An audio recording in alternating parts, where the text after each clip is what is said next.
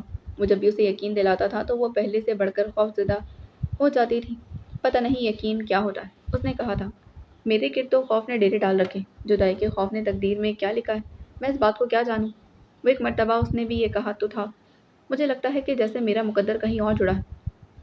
ایسے میں اس کی ہر یقین دہانی بیکار ہو جاتی تھی، صرف تسلیاں یوں ہی رہ جاتی تھیں۔ لیکن اس وقت وہ کتنی خوش ہوئی تھی جب سائیں بابا نے کہا، میں تجھے حویلی کی بہو بنے دیکھ رہا ہوں، لیکن ایسے کہ تیرے تن پر نہ سرخ جوڑا ہے، نہ ہی گلے میں زیور، نہ ڈھول تاشے، نہ باجے گاجے، بہت سی آہیں، بہت سی سسکیاں ہیں۔ اور اس پر بھی وہ خوش ہو گئی تھی۔ گوری کو اس کا ساتھ چاہیے تھا اور کچھ بھی نہیں، نہ سرخ جوڑا، نہ زیور، نہ دھوم دھام، نہ حویلی۔ دن ڈھل رہا تھا، اندھیرا ہر طرف سے یلغار کر رہا تھا۔ جب ندی میں بننے والی لہروں کو اندھیرے نے نگل لیا تو وہ چونک گیا۔ وقت کیسے گزرا اسے احساس ہی نہ ہوا، ویسے ہی جیسے گوری کی موجودگی میں پر لگا کر اڑا کرتا تھا۔ اس طرح آج اس کی یادوں کے درمیان بھی لمحے بیتنے کا احساس نہ ہوا تھا۔ وہ اٹھ کھڑا ہوا اور بوجھل قدموں کے ساتھ حویلی کی طرف بڑھ گیا تھا۔ چلتے چلتے پرانے کنویں کے قریب پہنچ کر اس کے قدم اپنے آپ ہی رک گئے۔ یادوں کی کسک ایک مرتبہ پھر جاگ اٹھی تھی۔ برگد کی جٹائیں جھولتے ہوئے گنگنا رہی تھیں، کلیاں چٹکی، اونچے مہکے، رنگ برنگے پنچھی چہکے اپنی اپنی بات کہہ کر کون بتائے کہاں گئے ہیں۔ بوڑھا برگد سوچ رہا ہے، چھڑی ہوئی ہے کتھا سہانی، ایک کہانی سب کی زبانی، کچھ انجانی کچھ منمانی، پل پل چھن چھن رنگ نئے ہیں۔ بوڑھا برگد سوچ رہا ہے، دکھ کے دن اور سکھ کی راتیں، ہونی یا انہونی باتیں، آنکھ سے اب تک بھید چھپے ہیں۔ بوڑھا برگد سوچ رہا ہے۔ اس میں یادوں کی کسک سہارنے کی مزید ہمت نہیں تھی، اس لیے وہاں سے چل پڑا تھا۔ حویلی جانے کو دل نہیں چاہ رہا تھا، ڈیرے میں بھی پاگل کر دینے والی یادیں بکھری ہوئی تھیں۔ کہاں جاؤں، وہ سوچ رہا تھا، لیکن کوئی اور پناہ گاہ تو تھی نہیں، اسی لیے تھکے قدموں سے حویلی کی طرف ہی چل دیا۔ حویلی کے وہی در و بام جو کبھی اپنے اپنے لگتے تھے، آج کتنے اجنبی لگ رہے تھے، یوں جیسے کہ پل بھر کی شناسائی بھی نہ ہو۔ اپنے کمرے میں آ کر وہ مسہری پر لیٹ گیا اور سگریٹ سلگا لیا تھا۔ اسی چھت کے نیچے کمرے میں گوری بھی ہوگی، اس نے سوچا تھا۔ پتہ نہیں کیا کر رہی ہوگی، کیا وہ بھی مجھے شدت سے یاد کر رہی ہوگی جس شدت سے میں اسے یاد کر رہا ہوں۔ ہاں یقیناً، لیکن نہیں، اسے مجھے یاد نہیں کرنا چاہیے، کہیں اپنے پاگل پن میں وہ بھائی جان سے کوئی ایسی بات نہ کہہ دے۔ او نو، مٹ بیٹھا تھا۔ مجھے اپنی پرواہ ہے، لیکن میں اسے زیبی آپی کی طرح مرتے نہیں دیکھ سکتا۔ وہ تیزی سے کمرے سے باہر نکل آیا اور مہرنسا کی خوابگاہ کی جانب بڑھا۔ وہ بھی جاگی ہوئی تھی اور اپنی ملازمہ حمیدہ سے باتیں کر رہی تھی۔ اسے اندر داخل ہوتے دیکھ دونوں خاموش ہو گئیں۔ حمیدہ اٹھ کر باہر نکلنے لگی۔ تم یہاں قریب ہی رہنا، مہرنسا نے اس سے کہا تھا۔ حیدر علی اس کے قریب بیٹھ کر کتنی دیر تک مناسب الفاظ تلاش کرتا رہا۔ زرینہ کے متعلق کچھ کہنے آئے ہو؟ مہرنسا نے خاموشی توڑتے اس کی مشکل آسان کر دی۔ تو پھر کہو، چپ کیوں ہوں؟ سمجھ میں نہیں آ رہا کیا کہوں۔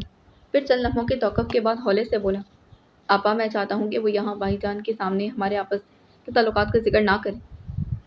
ڈرتے ہو؟ اس کا انداز تمسخرانہ تھا۔ میں کسی سے نہیں ڈرتا۔ اس نے اپنے اندر ابلتے غصے پر قابو پانے کی کوشش کی۔ لیکن میں یہ نہیں چاہتا کہ گوری کو کوئی نقصان پہنچے۔ گوری؟ لیکن اب تو وہ زرینہ بن چکی ہے۔ زرینہ بھابھی؟ آپا، آپ میرا یہ کام کر سکتی ہیں یا نہیں؟ اس نے حتمی انداز میں پوچھا۔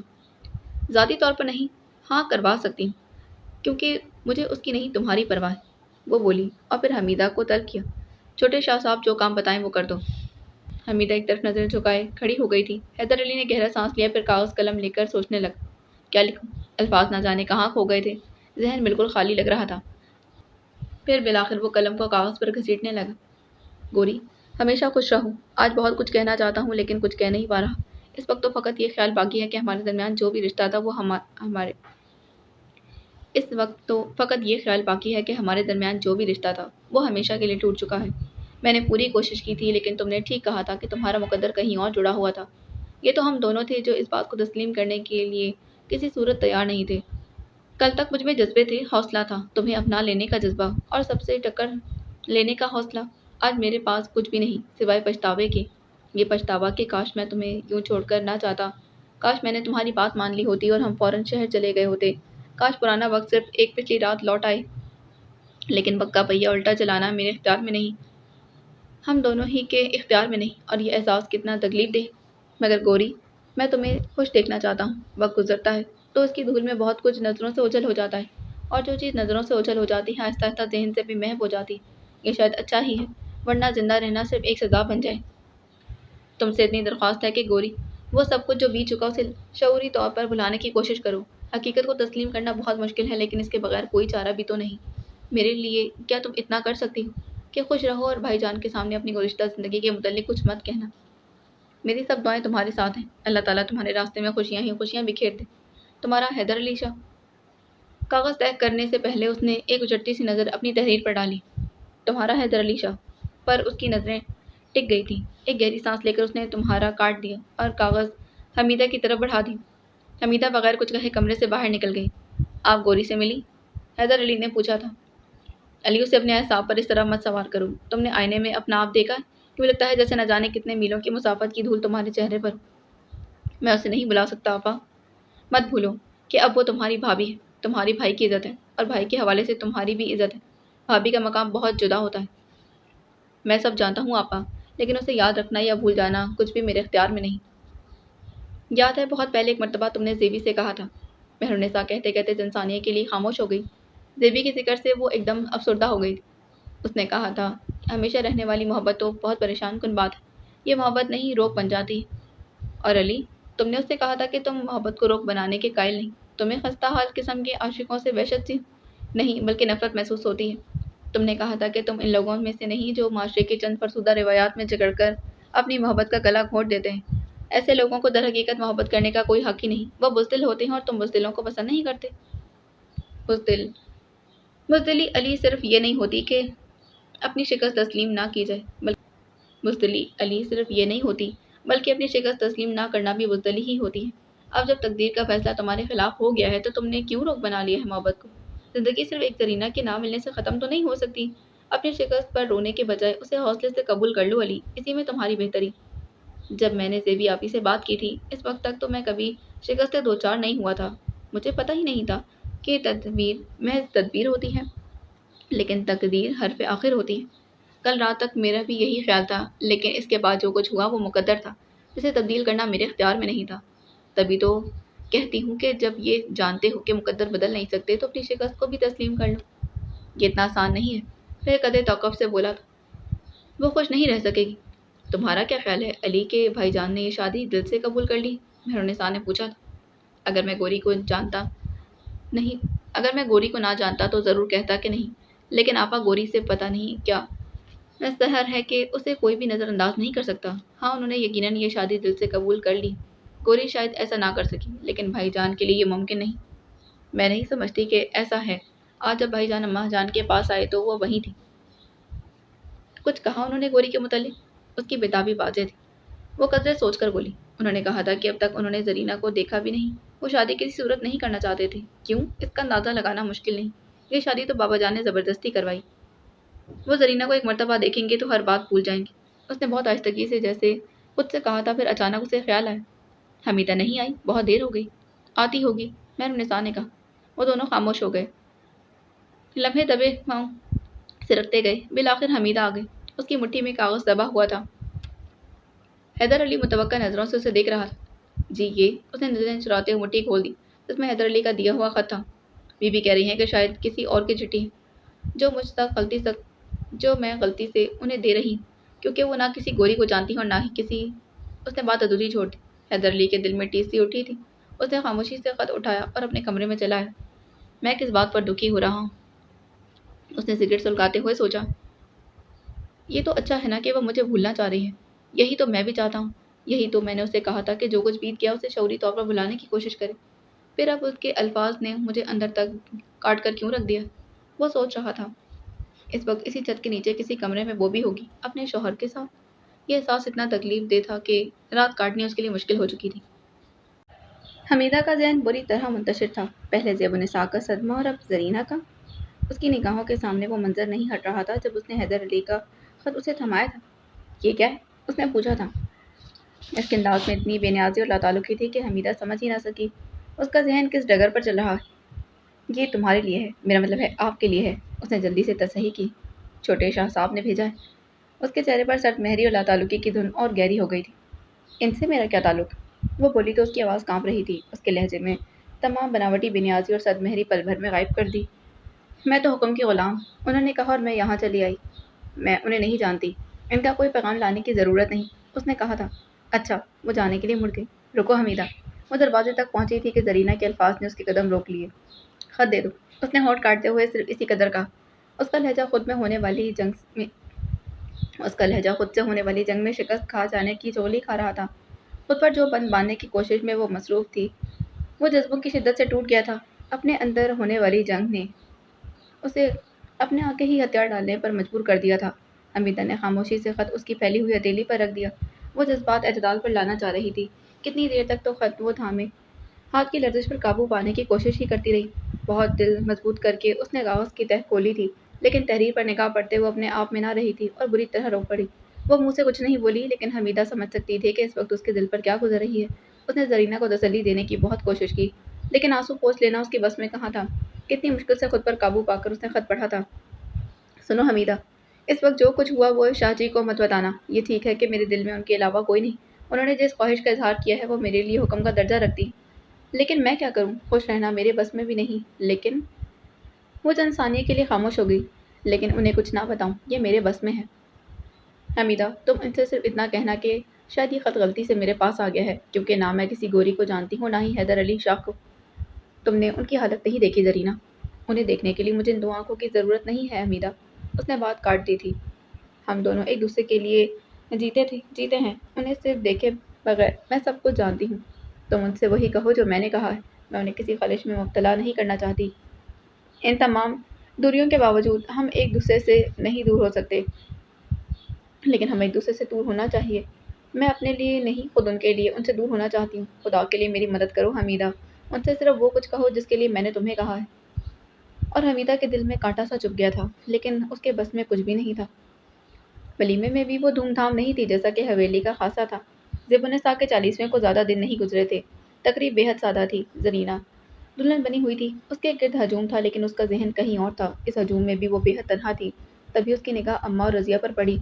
اس کا دل چاہا کہ سب چھوڑ چھاڑ کر اماں کے گلے لگ جائے، آنکھیں بند کر لے تاکہ یہ سارا منظر اس کی نگاہوں سے اوجھل ہو جائے۔ پھر اس منظر کی تحلیل ہوتے ہی وہ ایک نیا منظر تخلیق کر لے۔ بہت مشکل سے اس نے اپنی شدید خواہش پر قابو پایا تھا۔ اماں وہیں دوسری عورتوں کے درمیان ٹھہری رہی تھیں۔ مجبوراً رضیہ کو بھی وہیں رکنا پڑا۔ عورتیں انہیں مبارکباد دے رہی تھیں، وہ مسکرا کر قبول کرتی جا رہی تھیں، لیکن یہ زرینہ ہی جانتی تھی کہ وہ مسکراہٹ در حقیقت کتنی مصنوعی تھی اور اس میں کتنے تفکرات چھپے ہوئے تھے۔